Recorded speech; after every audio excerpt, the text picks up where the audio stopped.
Now, the Mike Smyth Show continues. All right, let's talk about the contest to be the next mayor of Vancouver. I think we're heading for a barn burner of an election next year. Ken Sim is running for re-election. He will be opposed by a former ally and supporter, Kareem Allam. Ken Sim's former chief of staff, now challenging Sim for the mayor's office. Kareem Allam is the leader of Vancouver Liberals, and I'm very pleased to welcome him back to the show. Kareem, thanks a lot for coming on today. Thanks for having me on again, Mike.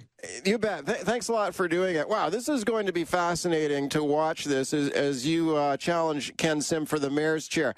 What happened between you two guys, right? Like, you used to be his chief strategist, his chief of staff, and then he was suing you, and it just all went wrong. Like, what went wrong between you two guys? Fundamentally, we haven't had a mayor here in the city of Vancouver that's shown up on the job for a single day. The level of seriousness to be the mayor of Vancouver is important. He's got the lowest attendance rate of any mayor in recent memory at City Council. He's got almost zero attendance rate at Translink meetings, at Metro Vancouver meetings, and just frankly, he's never shown up to the job. And the problems here in the city of Vancouver are immense. It takes 8 years in the city of Vancouver to get a high-rise built, the same amount of time it took the Americans to put a man on the moon. Public safety remains a major issue here in the city of Vancouver. And the fact of the matter is, young people are fleeing the city. Vancouver is now one of the oldest municipalities in North America with an average age of about 46 years old. So the problems are big, they're significant, and Vancouverites deserve a mayor that's going to show up to the job asking themselves one question: how am I going to make the city better?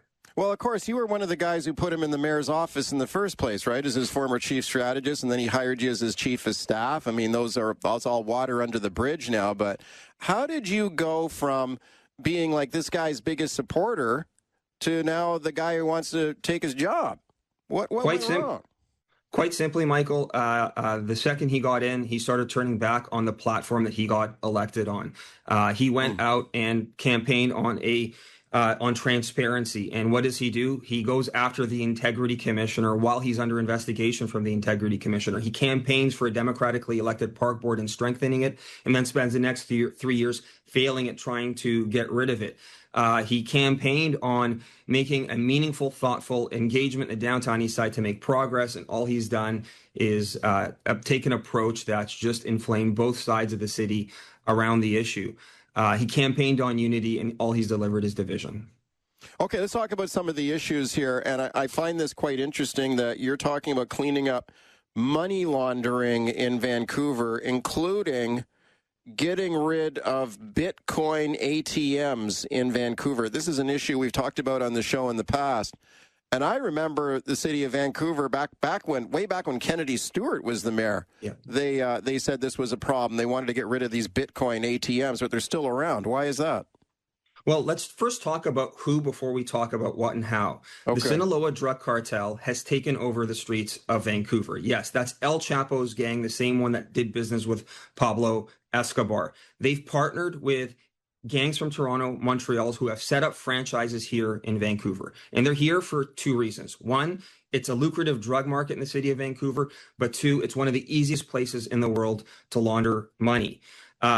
So how are they laundering this money? They're laundering the money with Bitcoin ATMs. They're laundering through currency exchanges, and they're laundering some smaller amounts with money marts and Western Union. So I aim to address those three things as the mayor of Vancouver, to choke up the money that, choke up the sources of the criminal proceeds of cash that are enabling these guys to wreak havoc on the streets of my city.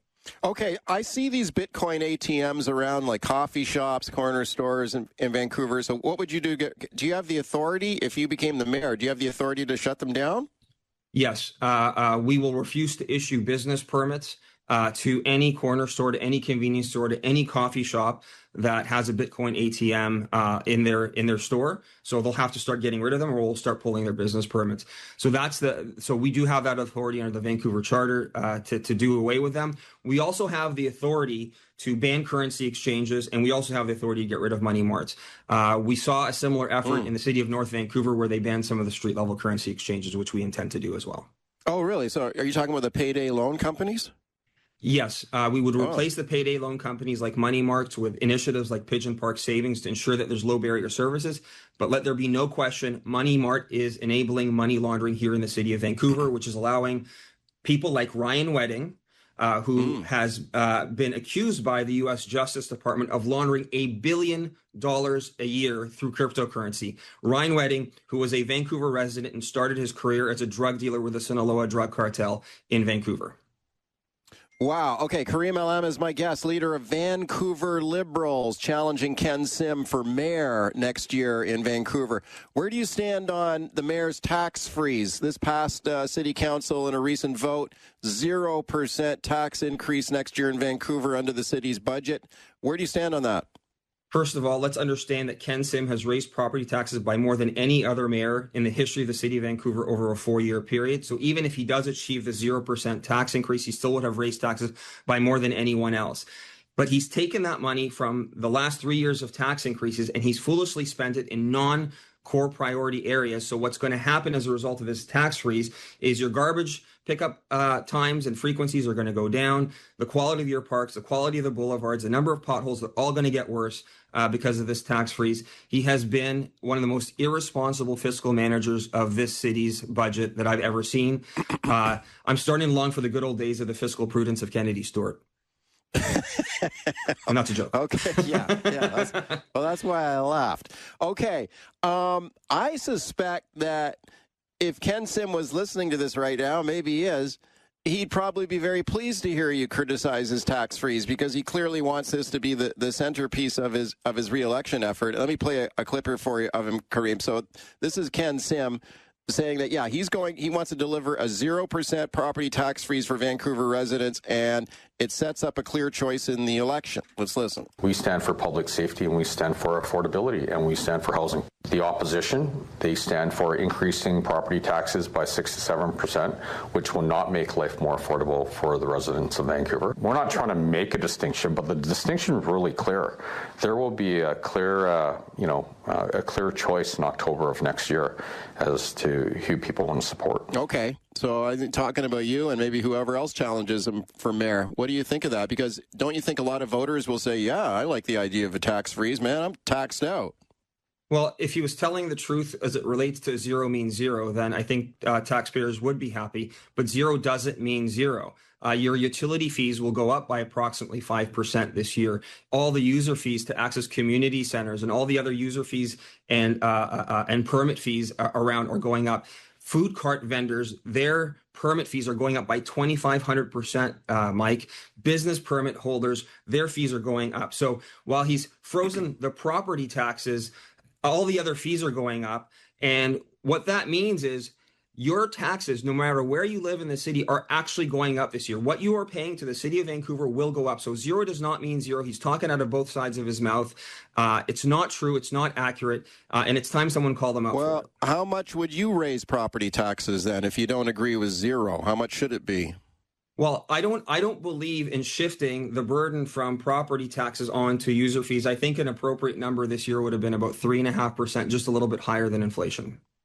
Okay, let's talk about the park board. And you mentioned this earlier. This is going to be another interesting issue. And Ken Sim has said that he wants to abolish the park board. And there continues to be a fight with the province over that. The province saying, yep, you better have a referendum on it first. Very interested in your thoughts on this issue. Let's listen to Ken Sim on this first. So here he is, first of all, making the pitch to get rid of the park board. We're one of the very few cities in North America actually has a separate elected park board. He says, get rid of it. Let's listen. This change will yield millions of dollars in savings, and every dollar saved will be reinvested back into our parks and recreation facilities. Where do you stand on this one?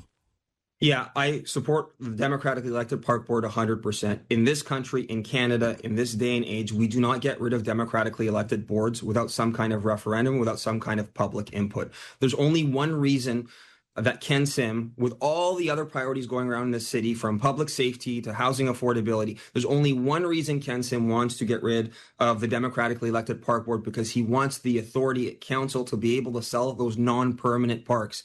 Most people in Vancouver don't know, Mike, that 50% of the parks in this city are non-permanent, which means they can be sold was a single 2/3 majority of council, which Ken has been able to produce 2/3 majorities before.